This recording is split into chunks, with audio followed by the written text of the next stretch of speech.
My name is James Palmentary, and I live here in the Del Webb community in Cypress Falls community of Northport, Florida.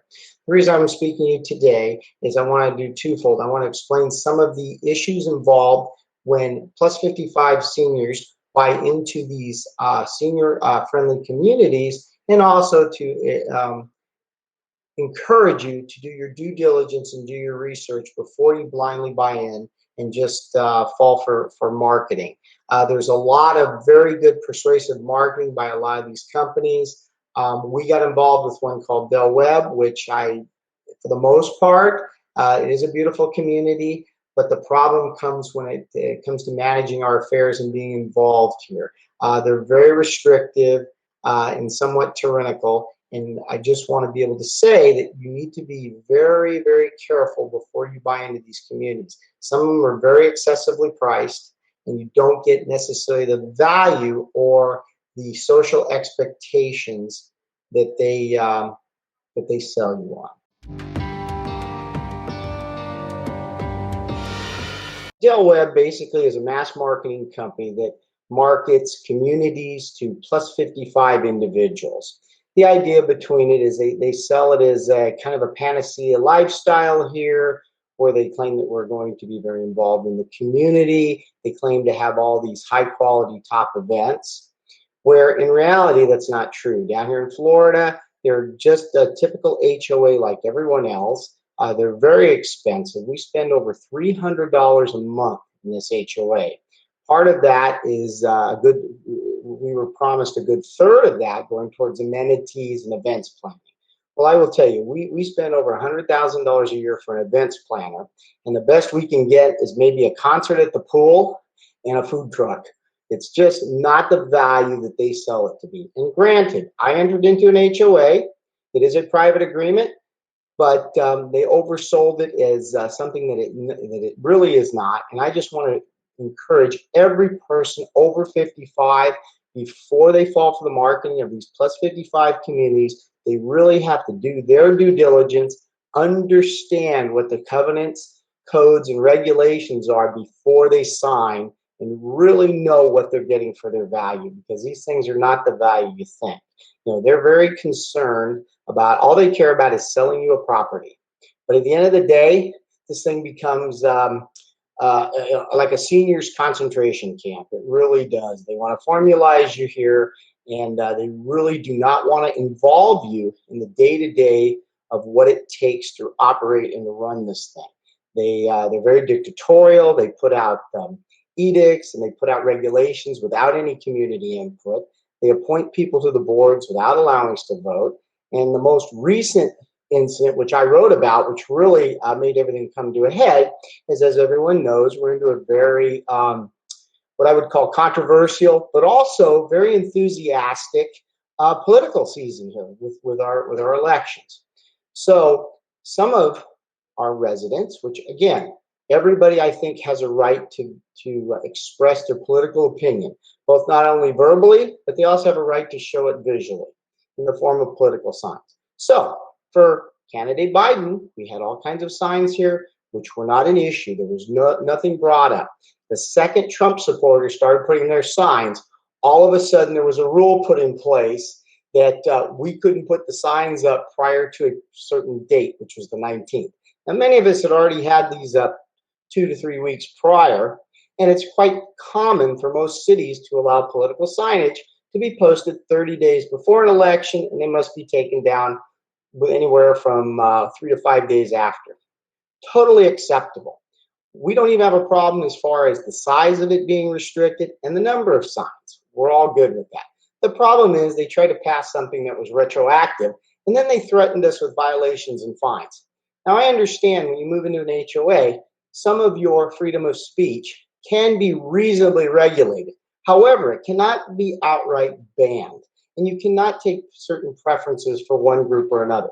As much as I am an advocate of supporting my candidate, I am also an advocate for the other side too, and that should not be restricted. I think if anything, we should be glad and we should be proud that we have a community here that is so civically minded and so civically active. That is what ensures our quality of life here because our community wants to be involved. However, I feel that the management, in order that they're so concerned about damaging their product's image, suppresses us. To give you a little history, Del Webb many years ago was established in Arizona as a builder.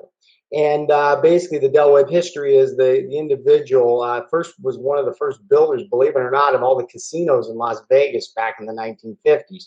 From there, he established a vision and an idea to create retirement housing because he understood that the greatest generation and the baby boomers would be a huge market in the future because they were such a large population and they'd be retiring out.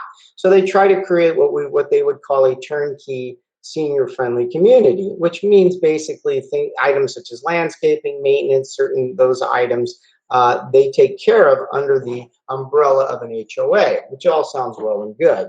And for the most part, it goes pretty well. Up and about maybe 10 or 15 years ago, they were bought out by another builder called Pulte. Pulte acquired a lot of these types of smaller builders and these smaller things. They had bought out our community here in Florida. Ever since that's happened, we happen to see a very constrained, restrictive, heavy-handedness by the builder. The builder controls the majority of interest and actions of the HOA. We as residents really don't have a say, the builder. It's called having the builder control. And for the most part, I can understand that as long as it's reasonable to a certain extent because they're in charge of, they're still building homes here. They're in charge of a lot of the infrastructure, making sure it's built out and things like that. And also, it gives time for an HOA to mature. That's all well and good. But part of the maturation process means you have to start transitioning, which means, we've been 5 to 10 years into this now. It's time today to have to start handing the reins over. Well, they need to start introducing us and allowing us to start making some of the decisions for ourselves. Unwilling to do that. And that's where this whole signage thing came up. We as the community should decide how long of a duration we want to express our political views, not the builder. The builder's concerned because of who they market to. They tend to market to a lot of northerners, which come from blue states, which tend to be more democratic. Well, if I'm a builder, it's not really going to entice my marketing here if a lot of Democrats are looking to come down here and they see Trump signs everywhere. You see what I'm saying? So there's definitely, they have a financial interest as well as a bias to have suppressed us. And that's what a lot of the residents here feel. And that's why we're outwardly protesting this. And we just want to have more of a say in what we're doing. And at some point, hey, the bird's got to fly out of the nest. You got to, the baby's got to walk. You've got to start involving us in the process and start setting up the structure. Otherwise, at some point in time, because builders don't care. In my opinion, builders are like locusts. They come in, once the field's eaten, they move on to another field. Okay, that's basically what they do. Care less of the devastation or quality of life they live behind them. It's all about profits. It's all about making money. Okay, so that all being said, what's going to happen in 3 to 5 years if all of a sudden they've made their money and they just dump this thing into our lap? We don't have the experience. We don't have any of that. We could be destined to fail and fall into bankruptcy. If that happens, then that affects every homeowner here, and it really does poison the model. Every well-run HOA has good, strong community involvement. That's historical precedence. If the community's not involved with it, then they tend to succumb to corruption and all kinds of other things. We are very fortunate. We've got a community that wants to get involved. We're being suppressed from being able to do that. And that's the biggest complaint I have. And I want to warn others before they buy in down here, they need to do their due diligence. They need to make sure what they're getting into and make sure that they don't fall into the same traps.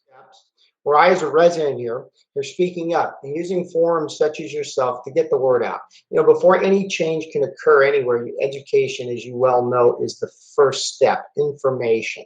The people have the power to change things and to make things better. I'm hoping using your forum and your discussion today, this will filter back to the powers to be. One thing about American corporations that most Americans need to understand is we have more power now than ever. We have the power of the purse. We have the power of the vote. and we have the power of stock purchases. So those three things can definitely influence a culture and make any corporation take a second look at what's going on here. So we're hoping that this and taking other steps will help to get us more involved. Well, I'm very fortunate. I'm very optimistic that we have people on both sides of the political spectrum here who want to be involved in this community and value their lifestyles and property here.